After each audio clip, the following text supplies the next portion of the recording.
1862, the United States of America battled against itself, with the South winning smashing victories. Wilson's Creek, Ball's Bluff, Bull Run, Southern guns only 3 miles from Washington.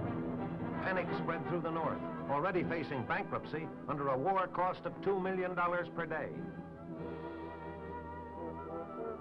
The men in blue fighting for Abraham Lincoln desperately needed a victory.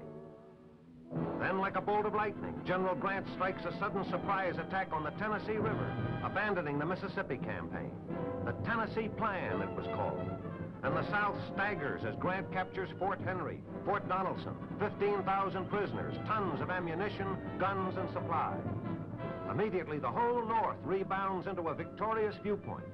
General Grant himself gives them a new slogan that is to dominate until the end of the war: unconditional surrender. Unconditional surrender. And throughout the northern states, great is the rejoicing of the fathers and mothers who now no longer fear they are sacrificing their sons in vain. So great was the revulsion of feeling that Congress asked President Lincoln to proclaim a day of Thanksgiving and to name the originator of the mysterious and miraculous Tennessee campaign that had changed northern cries for peace into shouts for victory.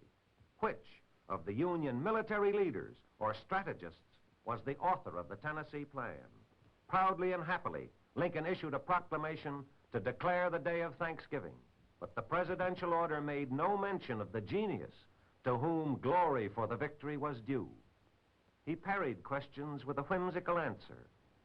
If I give no one credit for the Tennessee Plan, everyone will be satisfied because he may claim the credit for himself. 8 years later, the American people were still paying the bills for the war. The Union is preserved. Abraham Lincoln has become a martyred hero of the ages. But thousands and thousands of claims are still being investigated, audited, and paid. For it isn't until after a war is over that the bills really start piling up. One claim astonished the Senate Committee on Military Affairs. The claim of Anna Ella Carroll, famed writer of war pamphlets that had done much to keep Maryland loyal despite Baltimore's overwhelmingly Confederate sympathies. Miss Carroll, do you realize, should the government acknowledge your claim, just what the government has acknowledged? Of course. That I am the author of the Tennessee Plan. It means that this committee and the Senate must rewrite history. It means that our heroes accepted glory which was not theirs. Our heroes had no way of knowing about me. They will be the last to begrudge me what is mine, when they do know. But the acknowledgement of your claim must inevitably lead to some sort of monetary reward. I understand. And yet the government has already given you $2,000. Yes, for writing and then publishing these pamphlets at my own expense. But what I ask for now is recognition as author of the Tennessee Plan. Perhaps it would be better, Miss Carroll, if you were to just tell your story in your own words. Of course. As you gentlemen probably know, Mr. Lincoln honored me with his confidence. Indeed, to such an extent, I was sometimes called his unofficial cabinet. Northern morale needed a smashing victory, and I had developed a plan for just such a stroke. To prove to myself that my plan was practical, I paid my way on a trip of investigation. And on my return to Washington, I immediately visited Mr. Lincoln. All of what you've just said is true, Miss Carroll. But my generals have other plans. Where can they find another southern river system guarded by only 2 forts? Yes. It certainly is different from the heavily fortified Mississippi. And that isn't the most important point, Mr. Lincoln. This is what my journey proved to me. Notice this railroad. It runs from Memphis, here on the Mississippi, to Savannah on the Atlantic. And it crosses the Tennessee River here.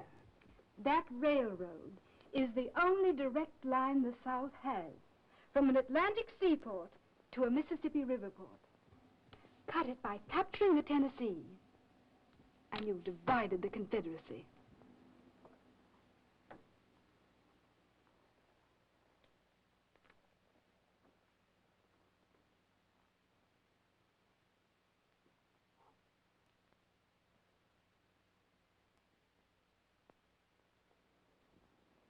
A major victory, Mr. Lincoln. aimed at the most vulnerable point in the South.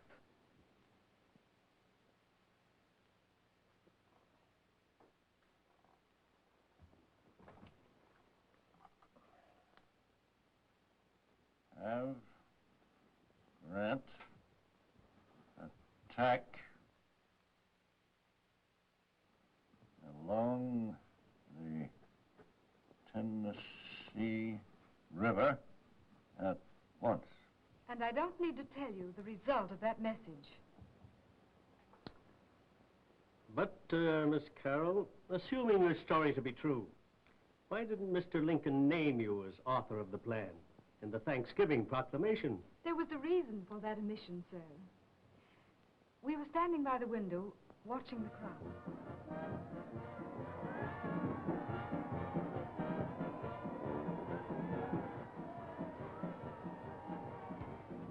Thank you, Miss Carroll, for understanding why I must sign this without mentioning you in it.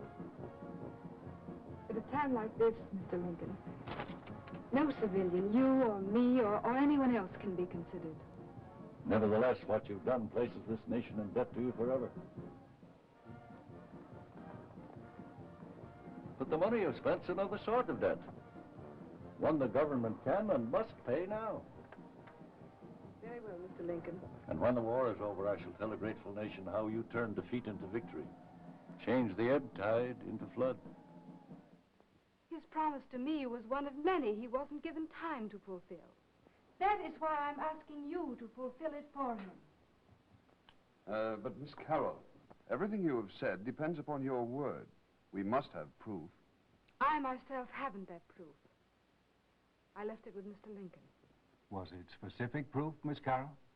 My map of the campaign with my markings on it, and my notes jotted down en route. Can anyone verify that statement? No one. Brooks, if you please. Run over to the department, find all records pertaining to Miss Carroll, and get them here as quick as you can. Yes, sir. Miss Carroll, will you wait in the anteroom, if you please? You know, I'm inclined to believe that story. I don't know why. Gentlemen, until we've examined the Carroll records that may be on file, please remember that Miss Carroll's story is based entirely on her own word. Her patriotism is well known. Her forebears are famous in Maryland, and no one questions her brilliant mind. And yet Miss Carroll's name isn't mentioned in any of the accounts or dispatches of the Tennessee campaign. And won't it always seem strange that Mr. Lincoln, the most honorable man who ever lived, never told anyone, never put in writing that she was the author of the plan? Mr. Lincoln probably couldn't declare any one person the sole author of the plan. Standard histories and memoirs prove that. They give Halleck, Grant, Foote, and Buell equal credit. Well, in that case, Mr. Lincoln was characteristically just and wise to let those heroes share in the credit. Come in. The answer may be here. This is the only file of records there is on Miss Carroll. Well, Miss Carroll, here's your proof.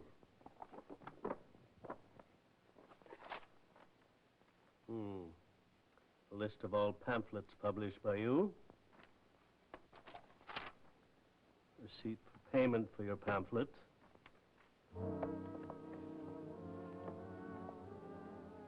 There's nothing here about the Tennessee plan, Miss Carroll.